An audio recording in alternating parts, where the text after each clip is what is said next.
দর্শকদের টাকায় বোতল খায়, মদ খায়, এরা মানুষ ছাড়া স্কুটিকে গাড়ি কে বলে গো?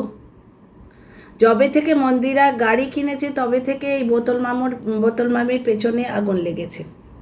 এবার মন্দিরার হাজবেন্ড যদি কিছু করে তাকে বিকৃত নামে ডাকবে, তাকে তার কাটা বাজে নামে ডাকবে। তোর হাজবেন্ড কী রে, একটা বাজে নামে চাঁদ সদাগরের নামটা বিকৃত করে বলছে, এটাতে কিন্তু ও নিজের গর্ত নিজেই খুঁড়ছে।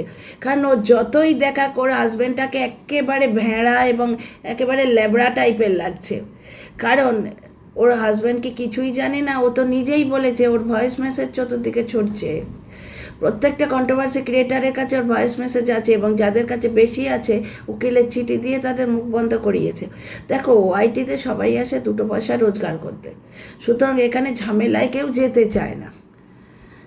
বুঝতে পারছো? ওই গুপ্তি ডাস্টবিন, চরিত্রহীন গুপ্তি, তারপরে তোমার ওই জাস্টের কাছেও আছে, তারপরে তোমার ওয়াইটির দাদা ভাই বলে বিখ্যাত যে মেল কন্ট্রোভার্সি ক্রিয়েটার, তার কাছেও আছে।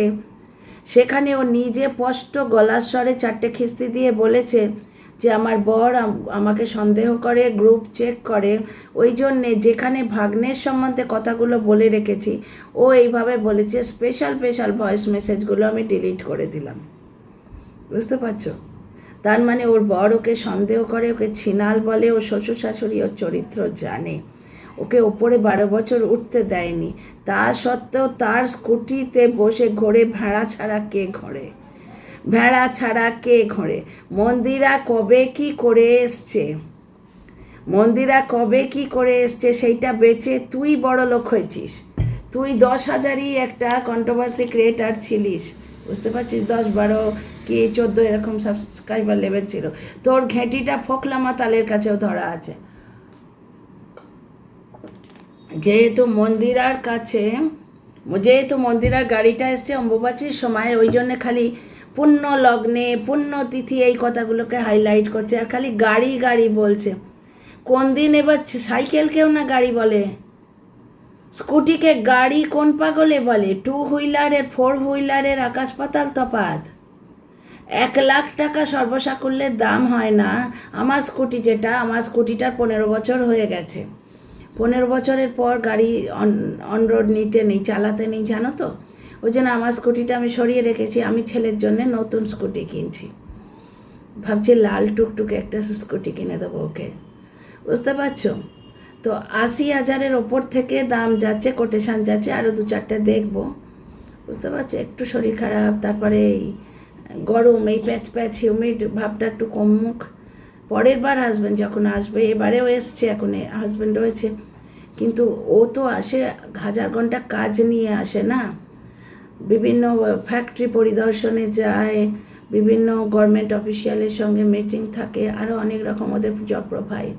তো এখন টাইম দিতে পারবে না। স্কুটির মতো একটা জিনিস আমি নিজের দমে কিনবো না। আমার স্কুটিটা ও কিনে দিয়েছিল, ওটা আমার স্কুটি, ছেলে যেটা চালায়, আর ছেলে চালায়, বাবার বাইকটাও চালায়, আমার স্কুটিটাও চালায়।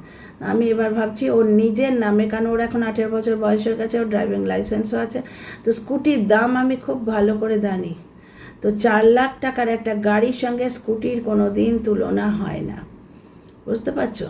তো কতগুলো চাটুকার গিয়ে যদি বলে যে দারুণ গাড়ি চালাচ্ছ, গাড়ি আমাদের গাড়ি, তাহলে তোর বরের সাইকেলটাও তো একটা গাড়ি রে, দুপে গাড়ি। স্কুটি কখনো গাড়ি হয়? তো যাই হোক, তো পুজো হলো, তারপরই নাকি ঐন্দ্রিলা আর সায়ন নামটাকে খারাপ করে দিলি। সায়ন নামটাকে খারাপ করে দিলি। এই ভাগ্নের মামি একটা চরিত্রহীন মহিলা। এই হচ্ছে ওআইটি, এর মতো চরিত্রহীন মহিলা মাথা উঁচু করে ব্লগ দিচ্ছে, বাবা চায়। এবং এর বাবার চরিত্র দোষ আছে, সেটা শুনলাম যে ওর বাবাকে নাকি ও নিজে মন্দিরার মায়ের সাথে বিয়ে দিতে চেয়েছে, এবং ওর বাবা না করেছে, মন্দিরার মাও নাকি না করেছে। তার মানে কথাটা উঠেছে, এখান থেকেই প্রমাণিত হলো। কালকে একটা ভিডিও দিয়েছে, এত দাগ, এত কলঙ্ক, তুই সবার গায়ে দাগ আর কলঙ্ক দিয়ে যাবি, ফিরে আসবে না। কাল ভৈরবকে ভয় পাওয়া বলিস না, ওই দেখ কাল ভৈরবের শাস্তি পাবি। ভয় পা কাল ভৈরবকে। তুই সবার নামে বলে যাবি শুধু শুধু, কোথাও কিছু নেই, আকাশ থেকে পেরে ও পরকিয়া করছে, ওর বর পরকিয়া করছে, ও পরকিয়া করছে, টিনার মা পরকিয়া করছে, টিনার মা পরকিয়া করছে, সেটাতে টিনা সাথ দিচ্ছে, যেমন তোর মা পরকিয়া করে তুই সাথ দিস, হয়তো তাই জন্যই তো তোর মাথায় এগুলো এসছে। তোর বাবার মনের মধ্যে এরম নোংরা মন নিশ্চয়ই আছে, তার জন্যেই তোর মাথায় কথাটা এসছে। আর তুই কি বলছিস তোর মা এবং তোর বোনেরা তোর বাবাকে ভালো জানলেই হলো, তাহলে চটপট করছিস কেন? সোশ্যাল মিডিয়া অন্য লোককে নোংরা করে গেছিস, আজকে তোর গায়ে যখন নোংরামোটা আসছে তোর নাকি হাসি পাচ্ছে, আর তোর এই হাসি পাওয়ার দেখে আমার হাসি পাচ্ছে। ব্যাপারটা ডিয়ার ফ্রেন্ডস খুব ভালো করে বুঝে নেবে। সোশ্যাল মিডিয়ায় ভিডিও দিয়ে কিছু ভিউ তোলাটা হচ্ছে এদের কাম্য, সুতরাং তার জন্যে এই ভাগ্নের বোতল মামি টাইপের ক্যারেক্টার জানে না, এরা যদি উলঙ্গ হয়ে দাঁড়িয়ে থাকতে বলে, গুপ্তি ডাস্টবিন এদের যদি উলঙ্গ হয়ে দাঁড়িয়ে থাকতে বলে, এরা কিন্তু তাও দাঁড়িয়ে থাকবে। এদের চরিত্র বলে কিছু নেই, এদের মান সম্মান বলে কিছু নেই। নাহলে গায়ের জোরে একটা স্কুটিকে কখনো কেউ গাড়ি বলে। দ্বিতীয় কথা, আজকে ওর কাছে টাকা হলে ওর সব থেকে আগে উচিত, যে দর্শকরা 5,000 টাকা দিয়ে এখন টাকাটা ফেরত চাইছে, সেই দর্শককে টাকাটা ফেরত দেয়া। ও মন্দিরার সঙ্গে সমান সমান করতে যাচ্ছে, বুঝতে পারছো? তো মন্দিরাকে নিয়ে ভিডিও একটা আসবে কালকে, মল্লিকাদের বাড়িতে যেটা গেছে সেই ভিডিওটা আমার করার ইচ্ছে আছে, অনেক কথা আছে, ওটা দেখে বলতে ইচ্ছে করছে, কিন্তু তার আগে টিনাকে নিয়ে ভিডিও আসবে। তাহলে বোতল মামির যে নোংরামোটা অ্যাকচুয়ালি কি জানো তো, এই মহিলাটা নোংরা সবাই জানে, এবং বোতল মামি এখন কিন্তু কন্ট্রোভার্সি করে না। বোতল মামি এখন গায়ে ঝাল মেটায়, হিংসেতে কিছু কথা বলে, বুঝতে পারছো? আজকে মন্দিরার বর যদি কিছু করে বউয়ের টাকায় করছে, তা তোর বর কি করছে? তোর বর বাজার গেছে, তুই 2 টাকা হাতে দিয়েছিস তবে তো সে বাজার করেছে। তোর বর তো শুধুমাত্র ওয়াইফাইয়ের বিল দিতে পারে, তুই নিজে বলেছিস। তোর বর না মানে অন্য কোথাও কোনো জায়গাতেই তোর বরের কোনো ক্যালি নেই, সেগুলো তুই বলে রেখেছিস। তোর বরের বিছানায় তুই শুস না, সেটা পর্যন্ত তুই বলে রেখেছিস। তুই দিনে কতবার ভিউয়ার্স দিস, সেটা পর্যন্ত তুই বলে রেখেছিস। এবার তুই তোর জীবনটাকে খোলা খাতা করে রাখিস, যদি তুই তোর জীবনটা ওয়াইটিতে ফেলে উলঙ্গ করে মেলে রাখিস, যদি লোকে কথা বললে তখন কেন বলতে আসিস? 2 নম্বর কথা হচ্ছে, মন্দিরার পেছনে এরা লাগতে পারছে না, যেটা প্রিয়া কল্পনার পেছনে লেগে পার পেয়ে গেল, কিন্তু মন্দিরার পেছনে লেগে ঠিক এঁটে উঠতে পারছে না। কারণ একটা 5 লাখি ব্লগারের পেছনে লাগা অত সোজা নয়। 5 লাখি ব্লগার যে নিয়ম করে রেগুলার ভিডিও দেয়, যে ভিডিও দেয়াটাকে একটা নিয়ম করে একটা কাজ হিসেবে নিয়েছে, খুব সুন্দর একটা প্রফেশন হিসেবে নিয়েছে, সেই ব্লগারের কিছু চাহনেওয়ালা, সেই ব্লগারের কিছু ফ্যান তো থাকবেই, বুঝতে পারছো? কিছু মানুষ আছে যারা কন্ট্রোভার্সির ধার ধারে না, শুধু প্লেন ব্লগ দেখতে পছন্দ করে, সেইটাই দেখে,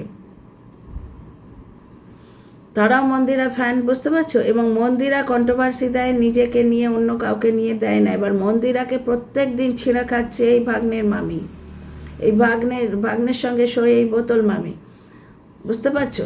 এই ভাগ্নেও কিন্তু একে চিট করেছে, ভাগ্নে একে ডাস্টবিন হিসেবে ইউজ করে, সেটাও তোমরা জানো। ও লোকের চরিত্র বেঁচে খায়, বোতল মামি এখন নিজের চরিত্র, নিজের বাপের চরিত্র বেঁচে খাচ্ছে, বুঝতে পারছো? ওর কাছে টাকাটাই বড়, এবং ও জানে ও যদি টাকা রোজগার করে দিতে না পারে, শ্বশুরবাড়িতে ওর ঠাঁই হবে না।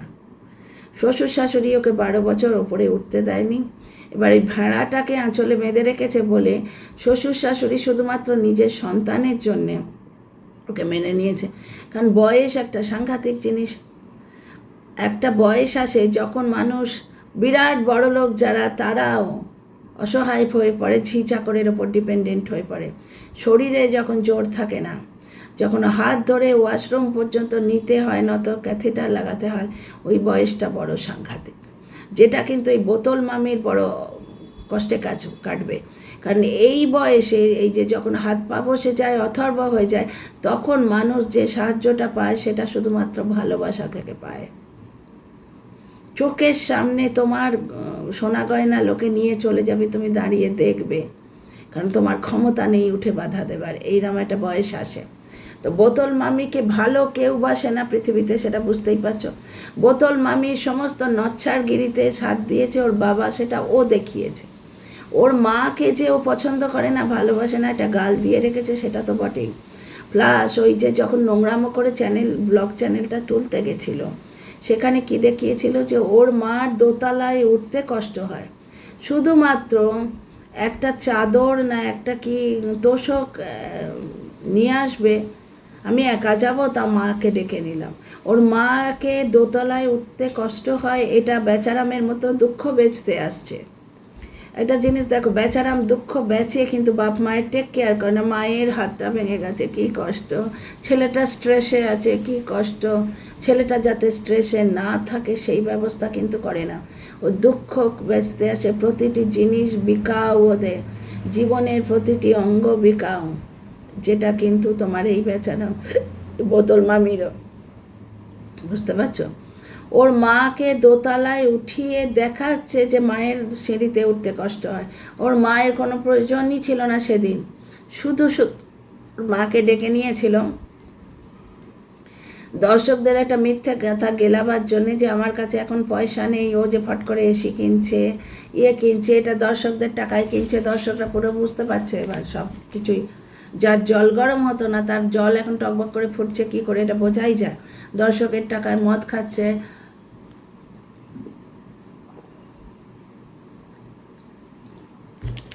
একটা জায়গায় তুই কি বলছিস যে যারা আমাকে কোনোদিন ভালো কথা বলেনি তারা আমার নামে ভালো কথা কি বলবে।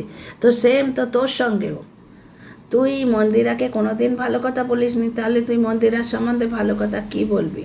আর মন্দিরার চরিত্রের খোঁটা দিতে চাস? মন্দিরা ওই হুলের সঙ্গে এই ভুলভ্রান্তিটা করেছিল বলেই তো তোর চ্যানেল উঠেছে।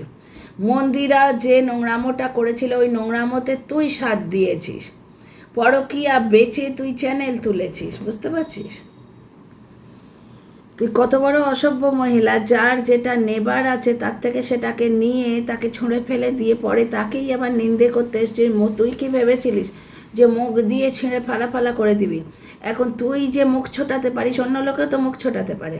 মন্দিরা এবারে সেফটি গার্ড হিসেবে তোর বলা কিছু কথা জোগাড় করে রেখে দিয়েছে, তোরই বলার কথা, তোর বাপের চরিত্র সম্বন্ধে তুই বলেছিস, তোর বলা কথা রেখে দিয়েছে, সেইগুলো বলছে বলে তুই এখন পাকে পড়ছিস। তবে তোর কোনো ক্ষতি হচ্ছে না, কারণ তোর চরিত্র তো নেই, তুই তো একটা নষ্ট চরিত্রের মহিলা, তোর কোনো কিছু হচ্ছে না। তুই তো এক জায়গায় বলছিস যে আমি মন্দিরার লক্ষ্মী, মন্দিরা আমার লক্ষ্মী, কারণ কি তোকে নিয়ে তোর বাপের চরিত্র নোংরা করে যে ভিডিও নামবে